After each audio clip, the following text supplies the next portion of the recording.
Frères et sœurs dans le Seigneur, que la paix de Christ soit avec vous, avec vos familles et aussi dans votre maison. Il est vrai que nous traversons des temps difficiles en ce moment précis. Ils sont nécessaires parce que, à travers ces temps difficiles, le Seigneur est en train de nous adresser un message.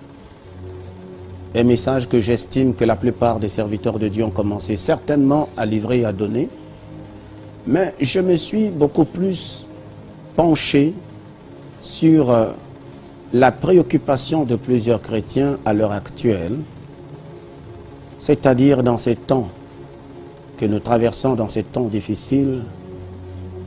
Que dois-je faire? Que dit le Seigneur? Quelle attitude je dois adopter? Je pars simplement d'un principe biblique qui se trouve dans Amos au chapitre 3. Arrive-t-il un malheur sans que l'Éternel en soit l'auteur? C'est que l'Éternel ne fait rien sans l'avoir révélé à ses serviteurs, les prophètes.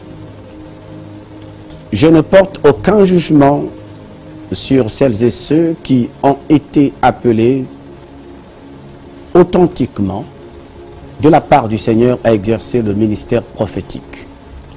Je reconnais également que la plupart d'entre nous, ayant reçu l'Esprit de Christ, qui est l'Esprit des prophètes, nous aurions pu tous être en mesure, se conformément à la tribu d'Issachar, lire les temps et les circonstances afin que l'Église sache ce qu'elle doit faire. Mais les voies du Seigneur ne sont pas nos voies. Les pensées de Dieu ne sont pas nos pensées. Et ces voies sont impénétrables. Je sais qu'à l'heure actuelle, nous sommes tous invités à la prière. Nous sommes tous invités à l'adoration. Nous sommes tous invités à rechercher la face de Dieu. Cependant, je voudrais attirer votre attention sur quelque chose que je trouve tout à fait importante, essentielle, c'est-à-dire dans 1 Jean au chapitre 5, à partir du verset 14 au verset 15, la Bible dit: « Voici l'assurance que nous avons auprès de lui. Si nous demandons quelque chose selon sa volonté, il nous écoute. Et si nous savons qu'il nous écoute, nous savons aussi que nous possédons la chose que nous lui avons demandée. » L'assurance qui conduit à l'exaucement de nos prières pendant ces instants bien précis ne peut être fondée que sur la volonté de Dieu. Or, il arrive malheureusement que dans la précipitation, dans l'émotion et aussi dans la psychose qui anime la plupart d'entre nous aujourd'hui, que certains élèvent vers Dieu des prières qui risquent fort bien d'être en contradiction avec sa volonté.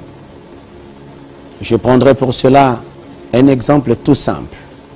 Lorsqu'il y a eu la perte des ânesses du père de Saül, premier roi d'Israël, nommé Kis. Imaginons, chers amis, que Kis, le père de Saül, ait rassemblé toute son équipe pour réfléchir, trouver les stratégies afin de retrouver les ânesses perdues. Vous êtes d'accord avec moi que cette lecture des faits aurait entraîné une mauvaise interprétation et par conséquent, on n'aurait pas fait les choses selon la volonté du Seigneur. Il fallait que les ânesses se perdent. Il fallait que le problème se produise. Les problèmes qui surviennent aujourd'hui, si nous entrons dans le prophétique, c'est quoi concrètement? Il faudrait que je fasse comprendre un peu ces choses. Le prophète en réalité, ou encore ceux qui sont dans le prophétique en réalité, le prophète, c'est l'oreille du peuple de Dieu auprès de Dieu. C'est la bouche de Dieu auprès de son peuple. C'est clair, si on comprend les choses comme ça, c'est-à-dire, lorsque je suis dans le prophétique, c'est-à-dire, je suis l'oreille du peuple de Dieu auprès de Dieu. Et quand je suis avec le peuple de Dieu, je deviens la bouche de Dieu parce que j'ai entendu, parce que j'ai écouté, parce que j'ai reçu la révélation. Or, malheureusement, Si nous nous mettons à prier parce qu'il y a cette psychose et que nous faisons ces choses, tout simplement parce que la situation est celle-là, nous risquerons de prier en contradiction avec la parole de Dieu. Un des principes que je voudrais partager avec vous le plus simplement possible, de mon expérience en tant que serviteur de Dieu, je me suis rendu compte que quel que soit le problème qui peut se produire auprès des nations, dans le peuple de Dieu, la Bible parle déjà de ce problème-là. Plusieurs d'entre nous ne devrions nous poser la question suivante. Est-ce que la Bible parle des pandémies? Est-ce que la Bible parle des épidémies? Bien entendu. Lorsque nous voyons dans le livre d'Exode, on nous parle de plusieurs plaies qui ont frappé l'Égypte. On parle des épidémies. Bien entendu. Lorsque nous voyons dans le livre d'Exode, on nous parle de plusieurs plaies qui ont frappé l'Égypte. Mais de quelle Égypte? Ce n'est pas l'Égypte d'aujourd'hui, mais l'Égypte des pharaons. Dans le règne de Pharaon s'étendait dans des contrées lointaines, où l'on pouvait effectivement, qui pouvait s'étendre jusqu'à même en Afrique, jusqu'en Éthiopie. Pour que vous compreniez qu'à cette époque-là, où Dieu frappait l'Égypte, parce que c'est ça l'interprétation que nous disposons du point de vue de la connaissance de la parole de Dieu aujourd'hui. Aujourd'hui, nous pouvons dire que c'est Dieu qui frappait parce que nous le lisons. Mais à cette époque-là, quand ces pandémies se répandaient sur l'Égypte, quelle aurait pu être la lecture des intellectuels, des philosophes, des médecins? Je ne pense pas qu'ils auraient pu lire ça comme ça. De la même manière, comme la Bible nous parle aussi de la situation de Anne au chapitre 1 de 1 Samuel. La Bible dit quoi?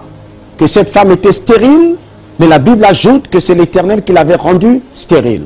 J'aimerais vous poser la question. Si cette femme avait consulté un gynécologue, un spécialiste en gynécologie, je ne pense pas que ce serait l'interprétation que le gynécologue aurait pu donner à cette femme.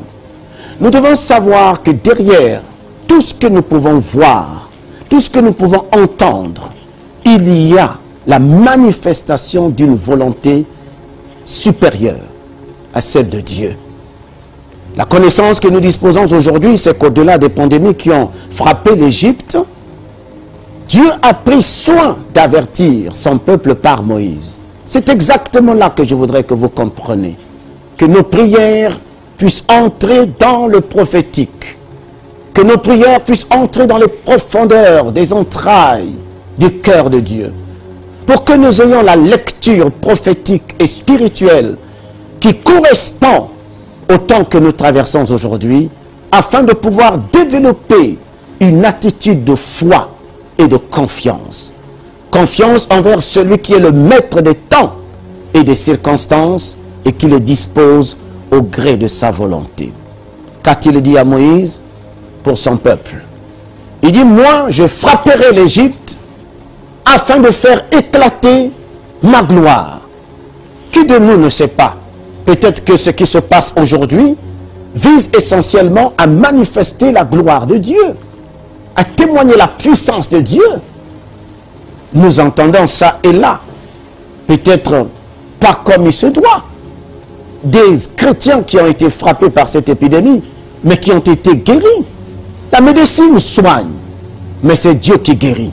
Et ça, nous le savons tous. C'est pourquoi je vous invite, dans vos prières, dans vos temps forts de prière et d'adoration, soyez à l'écoute de ce que Dieu veut nous enseigner. Ecclésiaste au chapitre 7, verset 14 nous dit, au temps du malheur, au temps de la détresse, de la souffrance, médite. Méditer, c'est la parole de Dieu. Allez dans ce livre, regardez dans ce livre, ce vieux livre. Maintenant que vous avez les tablettes, les smartphones, très peu d'entre nous disposent encore de ce vieux livre dans leurs mains. Je vous invite à ouvrir ce vieux livre. Vous verrez qu'à travers la lumière des Saintes Écritures, Dieu nous a déjà instruits. Ce texte que je venais de lire avec vous, celui d'Amos au chapitre 3, qui dit « Arrive-t-il un malheur sans que l'Éternel en soit l'auteur » dit déjà tout. En d'autres termes, ce qui nous arrive aujourd'hui c'est Dieu qui le permet. Mais la question fondamentale que nous devons nous poser, pourquoi Dieu l'a-t-il permis?